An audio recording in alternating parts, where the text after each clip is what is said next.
Nagbabalik po muli ang inyong lingkod at nagbabalita ng mga balitang dapat nating malaman dito sa ating bansa. Ito ang Balitang Pambansa. Ating ngang matutunghayan sa channel nito kung ano ang nangyayari sa loob ng ating gobyerno at syempre tumutulong na rin sa ating mga mamamayan na malaman ang katotohanan dahil mayroon tayong karapatan na malaman ang tunay na nangyayari sa ating bansa. Ngunit bago natin panoorin ang balita, huwag niyo pong kakalimutan na mag-subscribe sa ating channel at pindutin ang notification bell para lagi kang maging updated sa ating mga bagong videos na ina-upload araw-araw. At sa ating mga solid viewers naman dyan ay maraming salamat naman po sa walang sawang pagsuporta. At syempre, huwag din pong kakalimutan mag-iwan ng like at i-share ang ating mga videos. At kung mayroon ka naman pang opinion, ang ating comment section ay bukas para sa inyong mga hinaing. Ito na nga mga kaibigan, ating panoorin ang buong video. Salamat po muli and God bless!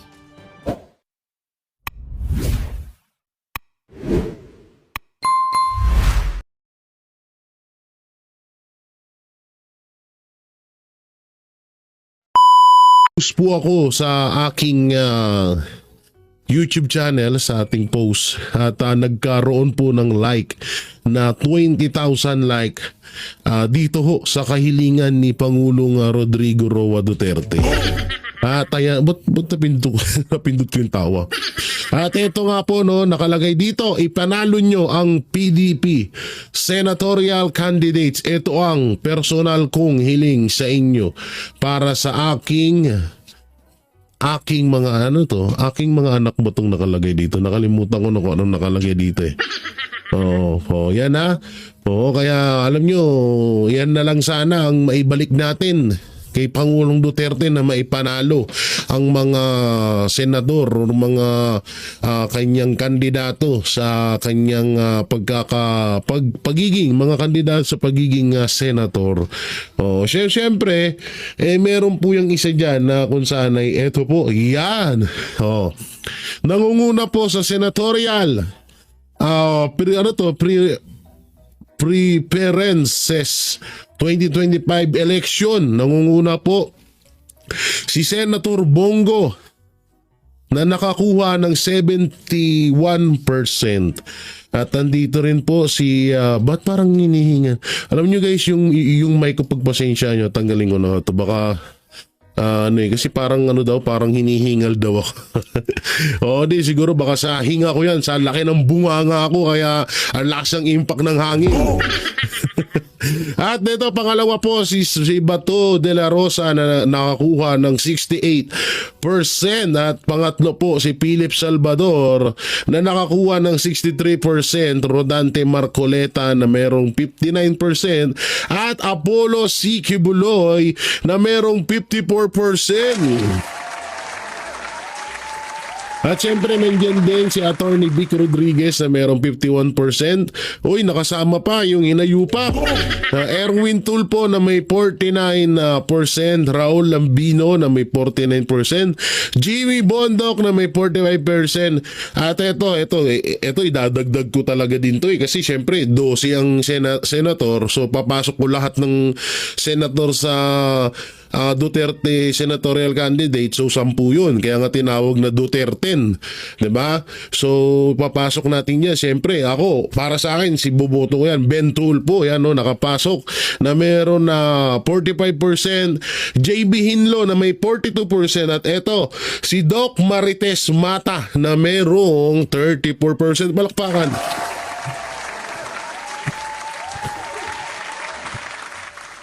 Kasi nga kagagawa nito ni Marcos. Di alam niya yung ginawa ni Marcos Jr. na panggigipit sa mga Duterte na paulit-ulit niyang ginagawa. Ito po yung resulta nun. Ito yung resulta sa ginawa nilang kalukuhan na hindi nila inaasahan. So yan kitang-kita nyo naman At ito ang pinakamalupit. Pabor ka ba? Pabor ka ba dito? Papayag ka ba na si Inday Sara Duterte ang maging presidente ng Pilipinas? So pinost ko rin po yan sa aking YouTube. Sa mga viewers natin yan, baka doon ko na lang kayo shoutout, no? Mag-ano kayo doon, mag-comment kayo doon sa sa comment section doon, at doon ko na lang po kayo sa shoutout kasi dito ay naka-vlog po tayo. Oo, syempre ako yes na maging presidente etong si Inday Sara Duterte, dahil alam natin na nananalaytay ang dugo, ugat, buto, kaluluwa, lahat at pag-uugali dyan sa kay Inday Sara Duterte ni Pangulong Duterte, at alam naman natin kung anong naging impact nun sa Pilipinas, diba? At talagang at yan nga, karugtong na nga rin ho natin yan dito sa ating papanoorin na ito nga, saan yan? Ito, ang ating papanoorin, suporta kay BP Sara Duterte sa 2028. Sisirit pataas, kasunod ng panggigipit sa mga Duterte. Ito, panoorin natin to, malupit to. I expect the numbers of former President Sara Duterte will skyrocket. No, because of what happened. Remember, ang kultura natin mga Pilipino, we always try to root for the underdogs. We always are there to egg on the spirits of those that we feel are oppressed. No, yung mga kinakawawa, yung mga masyadong minamaltrato, nandoon yung simpatya natin.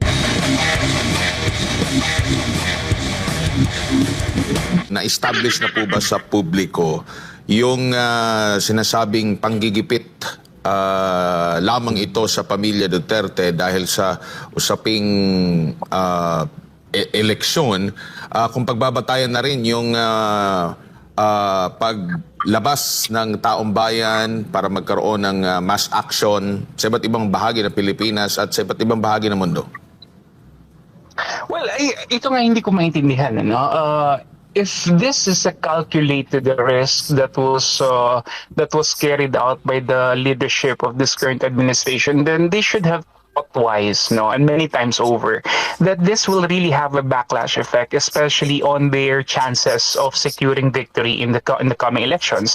Remember that the midterm elections is always a testament vote to the current administration, and when you have an administration that is very unpopular, talagang sobrang unpopular nitong administration na to ngayon, lalo dito sa mga ginawa nila sa dating Pangulo, I don't think they will be able to secure the victory unless, of course, there are machinations that they may employ, that will give them the victory. Okay? So yun yung hindi ko maintindihan. If it is really for the elections, then they should have understood that the former president still enjoys a relatively high level of public support and popularity, and that they should not have done this, at least at the very least, bago sana yung election, para hindi na discarril yung kanilang yung kanilang kampanya, because right now as I see it, parang hindi sila makaalagwa sa kanilang kampanya dahil nga iilan lamang maaari yung natuwa doon sa kanilang mga nangyayari, and maaring hindi maganda yung optics ng kampanya nila. Hindi, alam nyo talagang may punto may punto to si Professor, kasi isipin nyo talaga malaking maling ginawa ni Marcos to. Malaking sampal to sa lahat ng senatorial na candidate na hawak ni Marcos Jr. ngayon. Imbis na ipanalo ni Marcos Jr. yung kanyang mga senator, yung ginawa niya, nilaglag niya sa kangkungan. Nilaglag niya sa kangkungan at tignan niyo naman yung naging impact, di ba? Dito lang kay BP Sara, tumaas ang survey, ang ratings at ng tiwala ng taong bayan kay Vice President Sara Duterte, imbis na kamuhian siya, di ba? So yun ang gustong palabasin ng administrasyong Marcos, na magalit ang lahat ng Pilipino kay Vice President Sara Duterte. Yun yung gusto nilang mangyari. Kaso baliktad ang nangyari, imbis na kamuhian ng mga Duterte, mas lalo pang minahal ng taong bayan.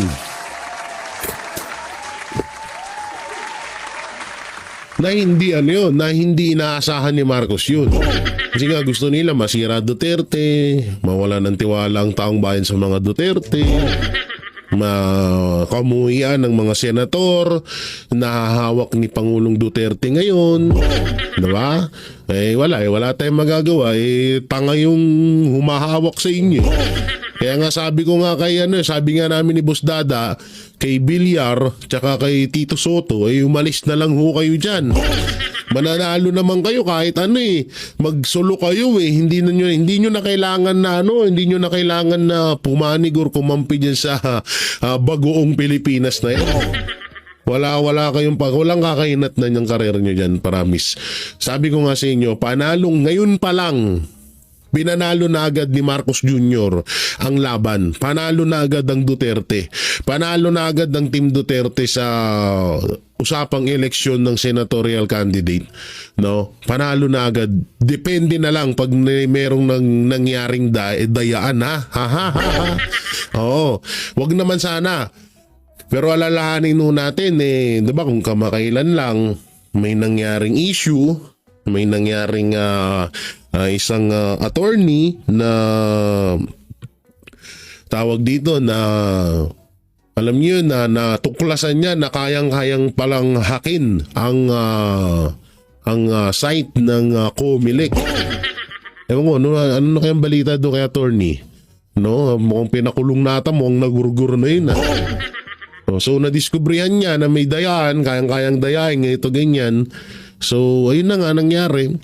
Ang masama nga ho dito, ngayon pa lang, alam naman na natin na panalo na ang Team Duterte, ang senatorial candidate ng mga Duterte. Nakakatakot dito may mangyaring dayaan. So, kasi tutusin, hanggang ngayon nga, hinahanap na natin yung abot dun sa balota sa Comelec.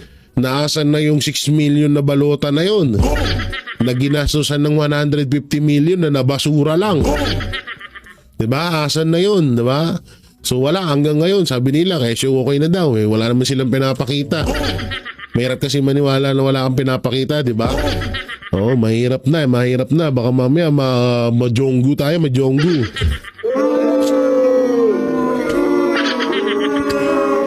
Itong ginawa ni Marcos talaga, ito ay napakalaking sampal at ito ay matatawag nating nilaglag ni Marcos ang senatorial candidate niya mismo.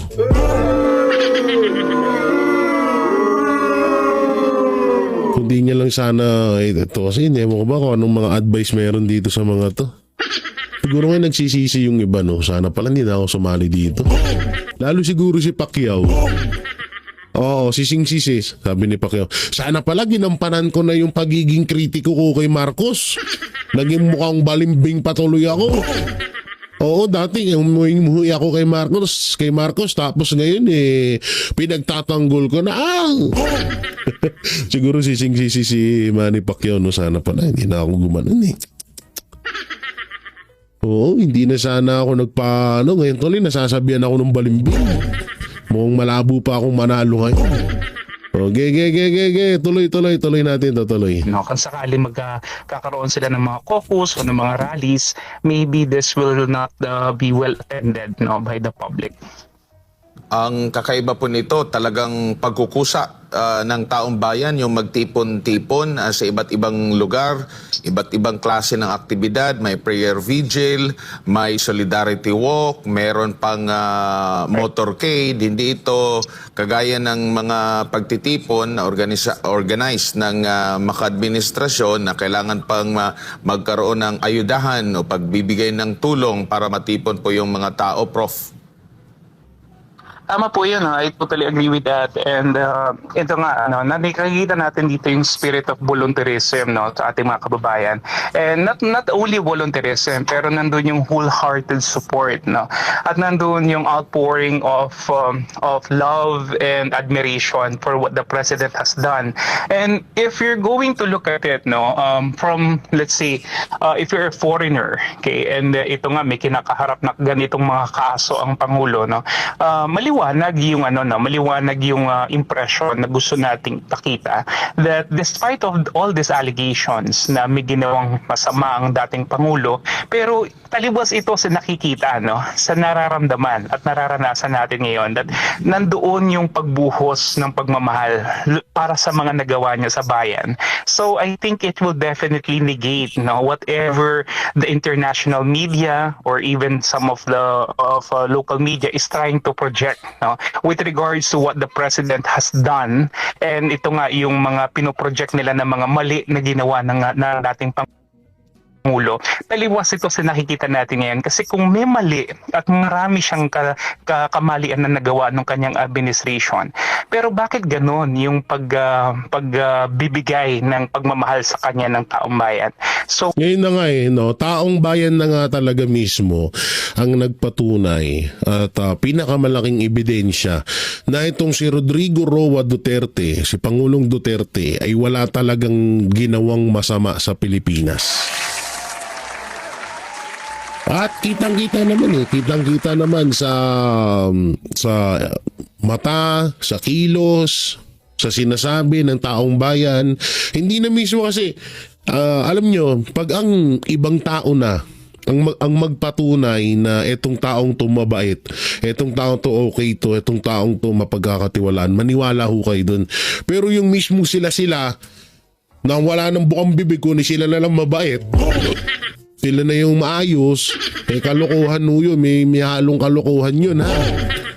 O, katulad lang ni Attorney Blurred, na hindi na naging blurred na naman, di ba? Kasi yung mabait daw, ito ganyan, o, ngayon, nabibisto na sila. O, yung mga hawak na mainstream media ng administrasyong Marcos, di ba? Laging inaangat si Marcos, wala namang ginawa, angat lang ng angat. Yun yung sinasabi na mismong taong bayan na ang magpapatunay na kung sino ba talaga at kung gaano kamahal ng taong bayan si Pangulong Duterte. Dahil kung masamang tao si Pangulong Duterte, yung nakikita nyo si screen na yan, yung mga tao na yan, yung mga napuputol yung daliri ko, sorry. Yan, yung mga taong yan, hindi magsasalita, eto na lang, isipin nyo maigi. Sa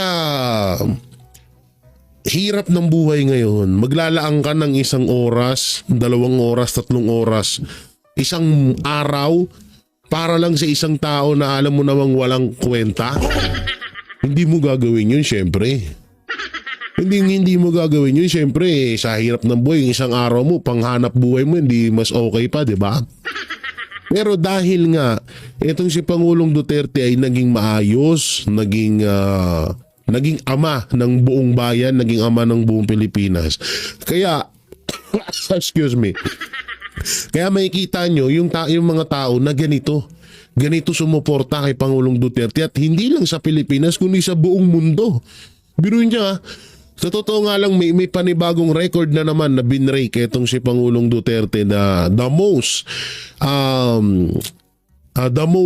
lover, parang pinaka maraming taong sumuporta, lumabas ng bahay, parang ganun yung nakalagay doon pinaka mahal ng kanyang sa lahat ng buong naging presidente ng buong mundo.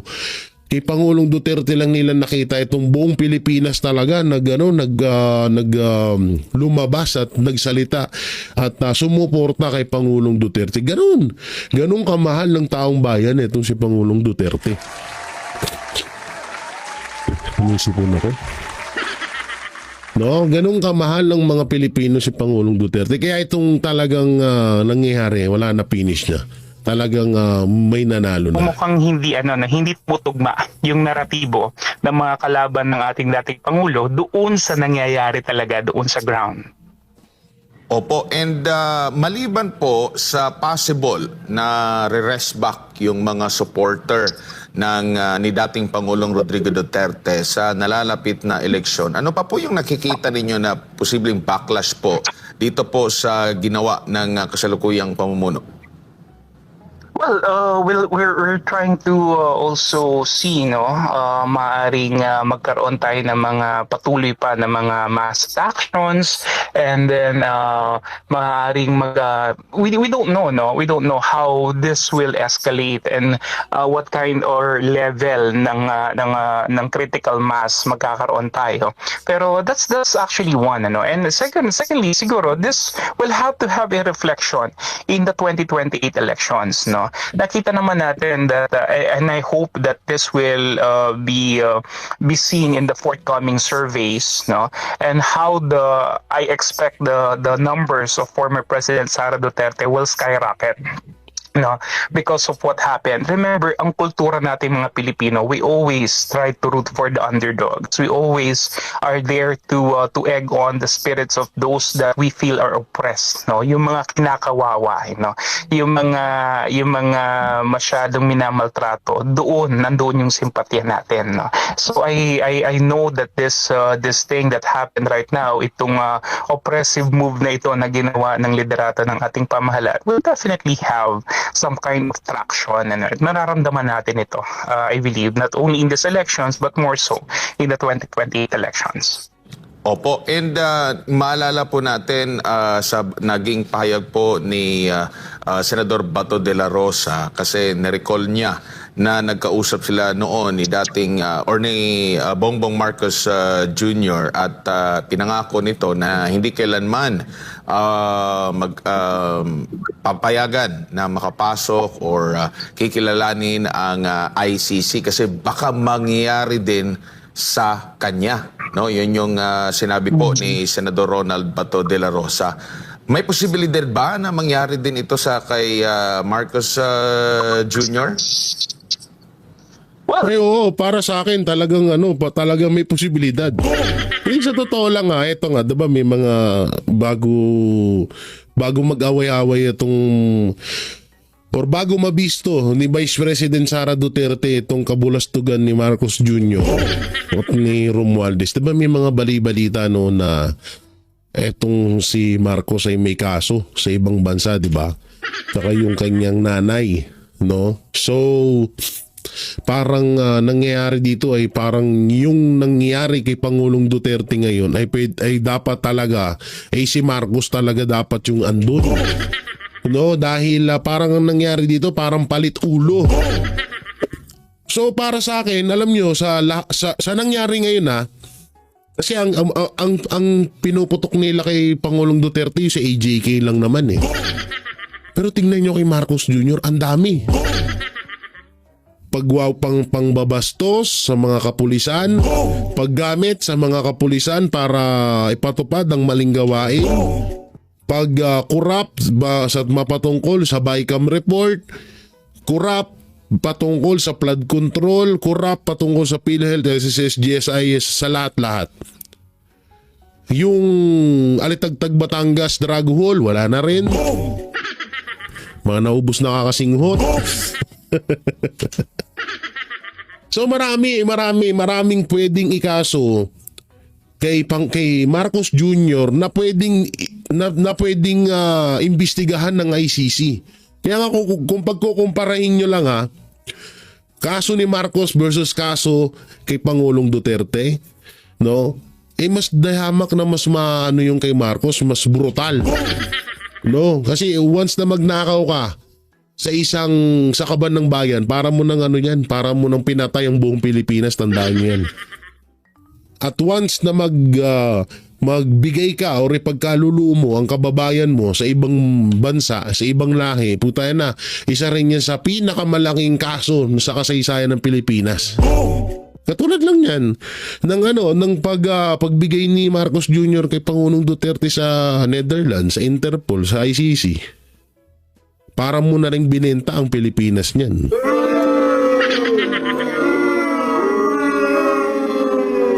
May pagkalulu mo lang yung kababayan mo, malaking yan. Kaya nga, pero alam ko, wala naman din gagawa, no, alam kong halimbawa man na manalo pero sure naman na yan, na mananalo si BP Sara sa pagiging presidente, So kapag inusig na yung mga kaso ni Marcos at ni Romualdez, hindi papayag pa rin ng mga Duterte na ipadala doon sa ICC. Hindi sila, syempre, bukod sa kakampi na nila yung ngayon. At baka kung ano-ano lang gawin nila, hayaan lang nila makatakas yung mga yan. So dito pa rin yan, dito pa rin yan lilitisin sa Pilipinas, no. Para sa akin, sa sarili kong opinion. So dito naman tayo sa isang video. Nasaan na yan? Yan. Etong video na to ay ito nga po ay komento or saloobin po ng saloobin ng ang tawag dito, saloobin ng mga kapatid nating mga excuse me. Bigay ako ng digay do sa luya. Ito ay saloobin po ng mga kapatid nating mga Muslim. Sa panoorin po natin. Nagpahayag ng kanilang suporta sa pamilyang Duterte. Lalong-lalo na kay dating Pangulong Rodrigo Duterte ang ilan sa mga Muslim community na patuloy na kinokondena ang panggigipit ng Administrasyong Marcos sa mga Duterte. Narito ang balita ni Ashley Bedico.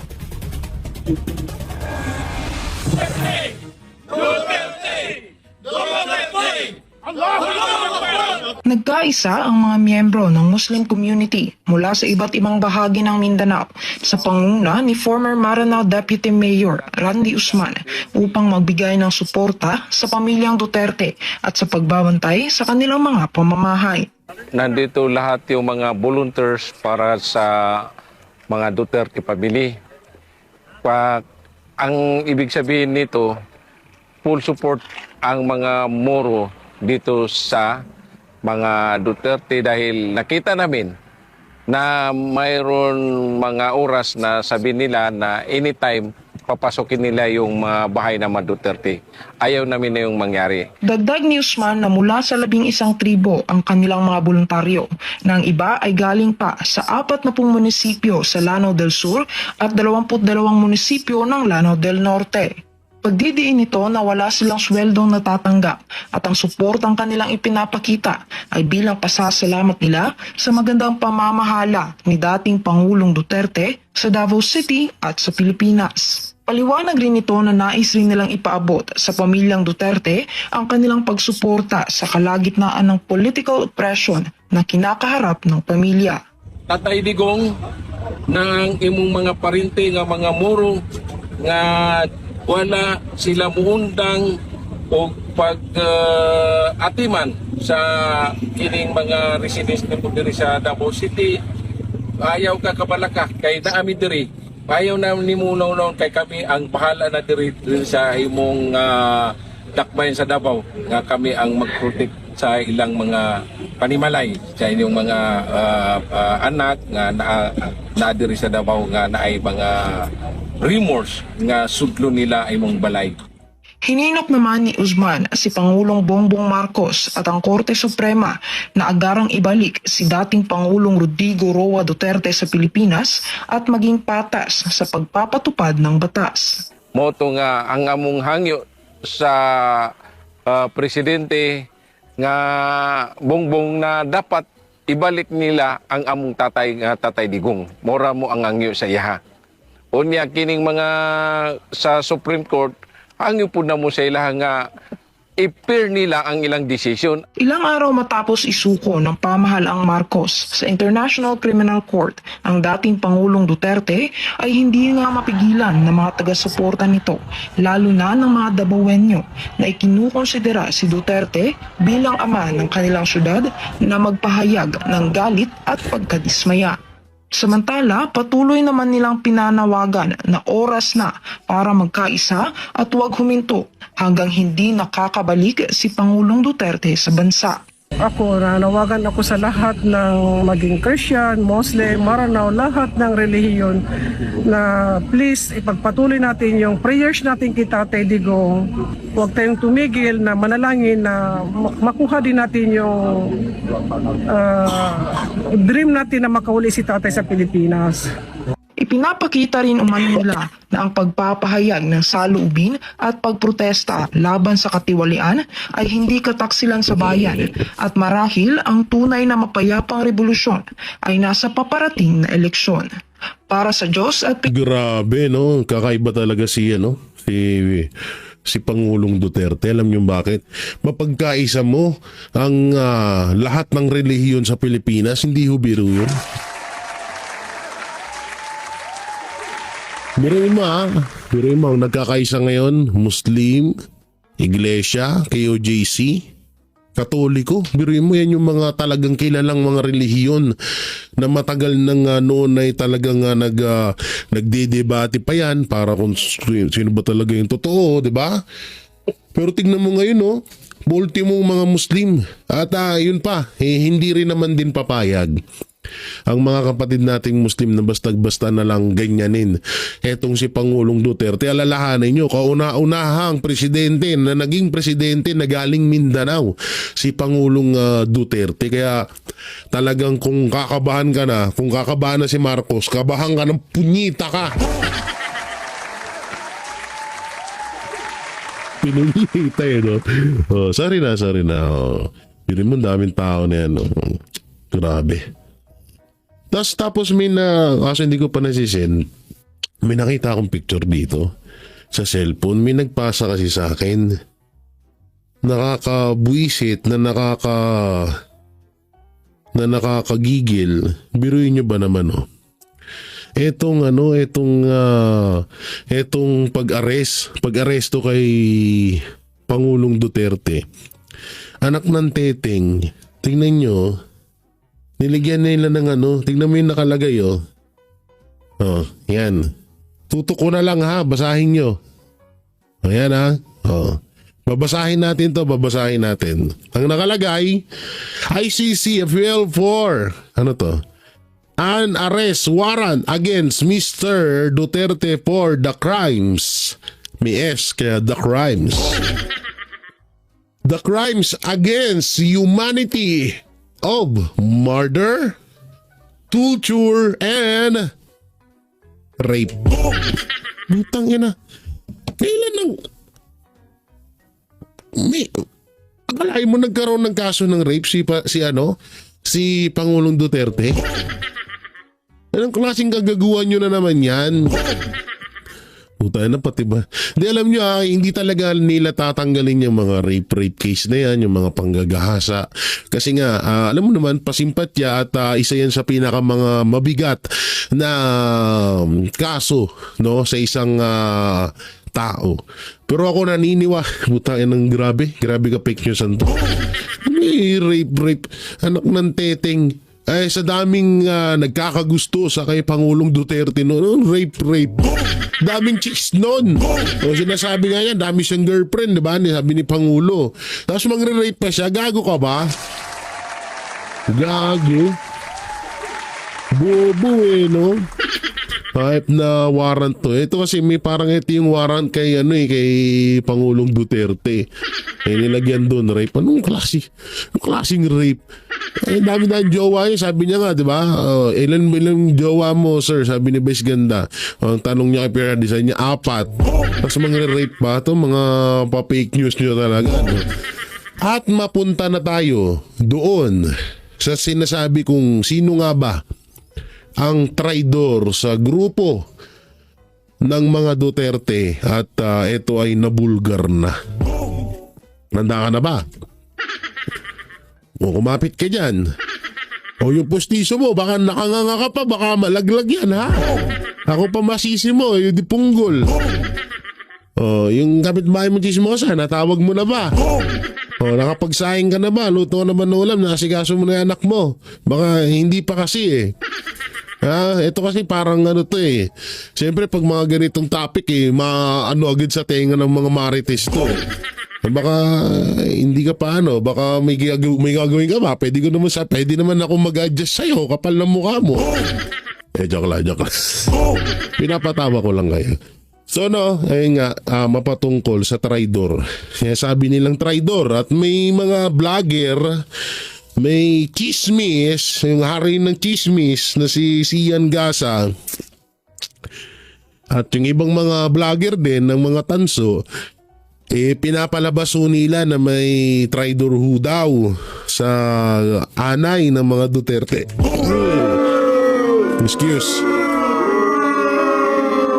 So, eto na, ilalabas na natin kung sino yung handa na ba kayo? Wait lang, check ko kung nandito yung picture. Wait lang check ko kung nandito yung picture Oh, wait lang. Tingnan natin, titignan ko lang saglit lang to. Isisend ko, baka hindi ko baka iba yung mapakita akong picture no?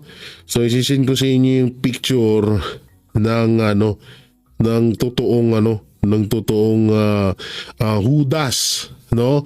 Totoong hudas sa hanay ng mga Duterte. At hindi lang to sa mga Duterte, sa buong na to kasi pag hinudas mo ang isang saan yan? Ba't ganun? Ayaw mas, hindi na send. Hoy, mag-send kang Yudi Punggol ka. Ba't tayo mas-send? Namamali-mali na tayo. Bakit kaya? Ano nangyari? Refresh. Refresh pala Buisit na yan Kaya naman pala wala No? Eto yan ito. I-sureball natin para i-sureball natin yung tawag dito yung pag natin paglalagyan natin ng picture kasi mahirap yan no? Mahirap yan na tayo ay So eto na nga nung inaresto daw pagpunta daw ni Pangulong Duterte sa Hong Kong ay parang hindi pa daw nila alam na may arrest warrant na at nalaman na lang daw nung nandun na sa Hong Kong at parang may humudas daw sa kampo ng mga Duterte. So eto yung masasabi ko dyan. Unang-una, kahit kaming mga vlogger, alam na ho namin yun. Pero kami pa lang yun, mga vlogger pa lang, mga hampas lupang vlogger pa lang. Paano, what if pa yung kampo ni Pangulong Duterte?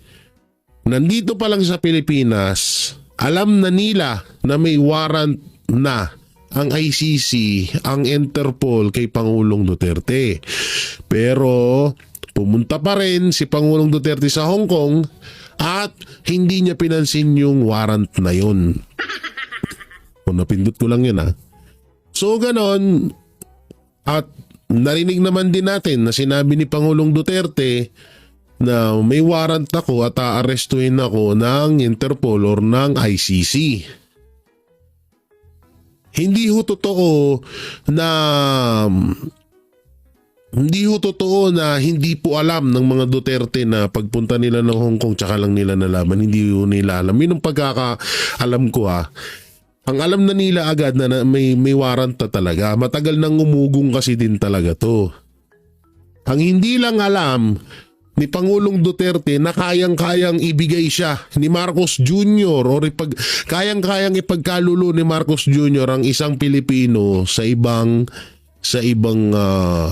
lahi.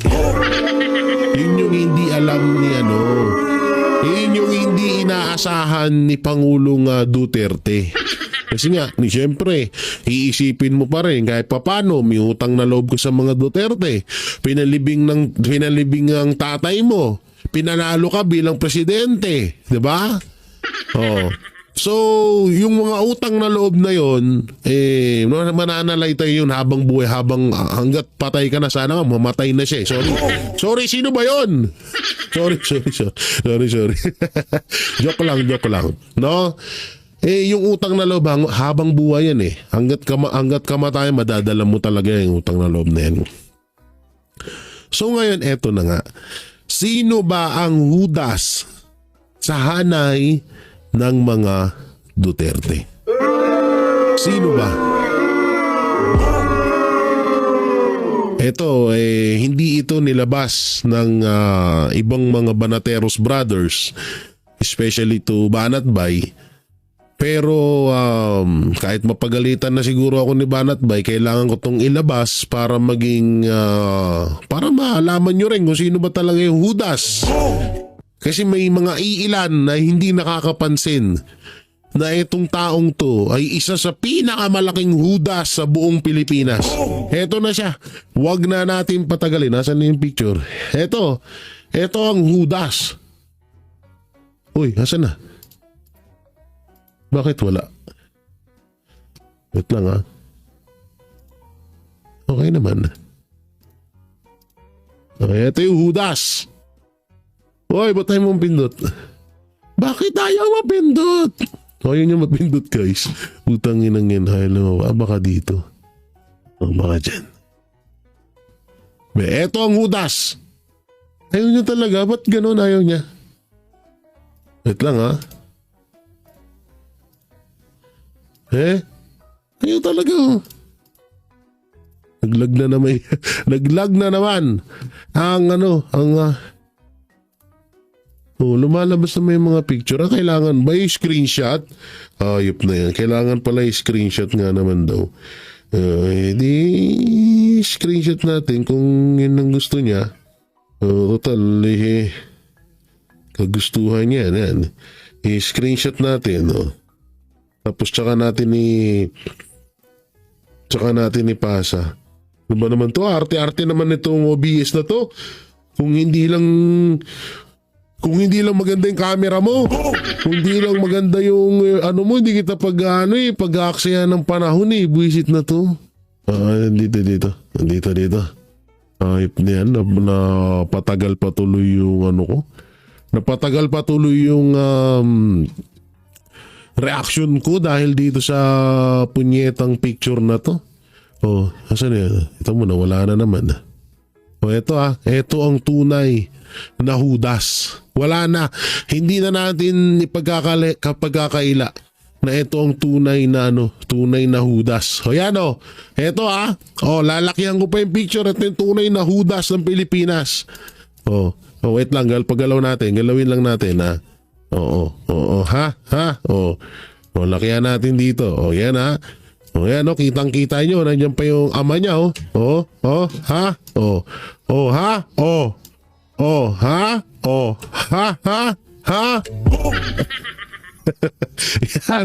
Yan ang tunay na Judas. Alam nyo kung bakit? I-explain ko yan Wait a minute. Kaping mainit I-explain ko yan kung bakit nag-Judas yan yan kitang-kita mo. Kaharap pa yung tatay niya dyan.